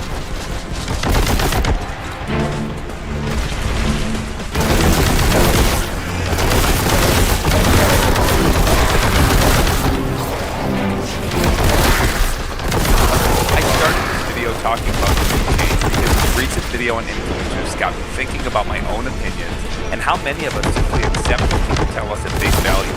It almost has to be this way, otherwise you really couldn't consume content, certainly not to the degree that we currently do. I don't agree with Tim Kane's full opinion, at least some of the implications of what he is saying, I just don't think is accurate. I included it because it has an interesting insight into straightforward topic for me. In summary, many of our opinions argue, at least about video games. I'm not going to speak about why it's built in this video. This is a video game channel. The algorithm is about reinforcing and giving value to our current opinions. People often find it hard to articulate their own opinions about a video game. For example, I don't like The Witcher 3. I tried it multiple times. I found the combat boring, the character progression system bland, the magic system shallow, the loot lacked variety or inspiration. The writing was alright, but it wasn't mind-blowing, and it never made up for the mediocre game systems. Let's be real, those couple sentences aren't enough. What if a YouTuber went into excruciating detail about every system and moment within The Witcher 3, explaining why I don't like it? That could be starting informative things. A lot of people have difficulty articulating what they do and do not like about a game, and to what degree, right? Even if it's just like in personal conversation, and instead just seek to parrot something that they heard in a YouTube video, right? Or on a podcast or something like that, or whatever your favorite streamer like, then you also talk about it too. Thanks, Myron. Moshnup does a great job summarizing that point. He's good at this. However, it isn't just about realism or RPG. It goes deeper. I have never played Avowed. I've never played Starfield, The Outer Worlds 1 or 2, Kingdom Come Deliverance 2, Dark Souls 2, Elden Ring. But I have opinions about each of these games, and these opinions were obviously given to me by someone else. Many people believe that Starfield was developed with no design documents, largely because a popular creator said it was based on no design documents. People believe that combat in the original Oblivion game works like a remaster, that it's the same at level 1 as it is at level 20. They don't know about pushback or the mechanics of stagger, and now most of them will never know, because the remaster got rid of those things. Ironically, making Nutrition TV's analysis correct about the remaster, but not the original game. Thanks to Will Loves Games, EFI TV, and the wiki for the Elder Scrolls, the UESP, many people believe that the Oblivion leveling system is significantly more punishing than it actually is. If you want more details about this, I do a deep dive in my video How I Learned to Stop Worrying and Love Oblivion. Never Knows Best probably convinced more than a few people that Oblivion has zero exploration or discovery, and that you can turn your brain off and follow a quest marker for every single quest. He implied that outside of combat, the game plays itself. Private sessions mistakes are probably the least egregious, but an analysis that gets basic facts about fatigue or the stamina system wrong still became wildly popular, and this contributes to the confusion people have about Oblivion. People really do not understand the basics about this game. There are more misconceptions about the Elder Scrolls 4 Oblivion than any other game I've heard of. And I think the massive amounts of bad information out there, it contributes to this, possibly even more than the actual opaque systems themselves that are confusing. Fallout fans spread hate and vitriol about Bethesda, Todd Howard, Emil, with absolutely no regard for the truth, attempting to slowly brainwash us all to share their love of New Vegas and hatred for everything made by Bethesda. Ultimately, that is the point. Yes, every video you watch slightly convinces you of something. You click on one anti-Starfield video, not only does the algorithm update and now show you a dozen more, it all drip feeds you an opinion that slowly will change your mind. The more you watch and listen to these videos, the more I am like changing your mind and brainwashing you, and I'm taking over your brain, right? Just understand that that is happening. All right, that ought to do it for this week. Until next time, please take care of each other. For all intents and purposes, as the name suggests, the Oblivion remaster is the exact same game that came out in 2007, just with a fresh new coat of paint in Unreal Engine 5. Gameplay-wise, there are some very minor tweaks here. It's pretty much identical to the original release of Oblivion, which honestly, I am 100% happy about. The first time I ever played Morrowind, I decided to be a Dunmer wizard, because I'd heard of the Telvanni mages and I was like, damn, that sounds sick. I want to live in a giant fucking mushroom. So I traveled to Balmora, and I decided I'd join the Mages Guild to skill up in the meantime. Makes sense, right? Later I found out that they had beef with House Telvanni, and I was barred from entry because of my decision earlier to join the Mages Guild. That's how an RPG should be. The only thing that more levels in athletics lets you do is recover more points of fatigue as you're running, which, as I said earlier about green juice, isn't really a factor at all and can be safely ignored.